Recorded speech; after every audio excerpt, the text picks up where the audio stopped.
Sir, ஒரு புத்தக கடைக்கு இப்ராஹிம் என்கிற நண்பர் வாடிக்கையாக செல்வாரா. வாரத்திற்கு 20 புத்தகம் வாங்குவாராம். வாரத்துக்கு 20 புத்தகம். இப்ப இந்த புத்தக கடைக்காரர் கேட்கிறாரு, எங்களுக்கு போட்டியாக இன்னொரு கடை திறக்க போறீங்களா, வாரத்துக்கு 20 புத்தகம் வாங்கிட்டு போறீங்களேன்னு. இப்ராஹிம் என்கிற அந்த நண்பர் சொல்கிறார், அப்படி இல்ல, நான் யாரை சந்திக்க சென்றாலும் அல்லது என்னை யார் பார்க்க வந்தாலும் நான் அவர்களுக்கு புத்தகத்தை தான் பரிசாக கொடுப்பேன். புத்தகத்தை தவிர இந்த உலகத்தில் ஆக சிறந்த பரிசு இல்லைன்னு சொல்லிட்டு போறாரு.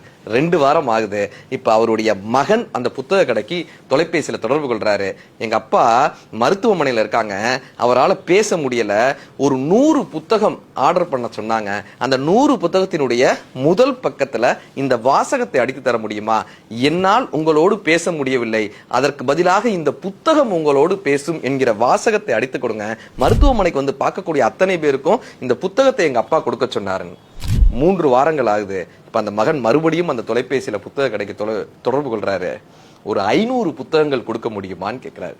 எதற்காகப்பான்னு கேட்கும்போது அந்த மகன் சொல்றாரு, எங்க அப்பா இறந்து போயிட்டாரு, அவருடைய கடைசி ஆசை என்ன தெரியுமா, இந்த இறுதி சடங்குக்கு வரக்கூடிய அத்தனை பேருக்கும் ஒரு புத்தகம் கொடுக்க வேண்டும்.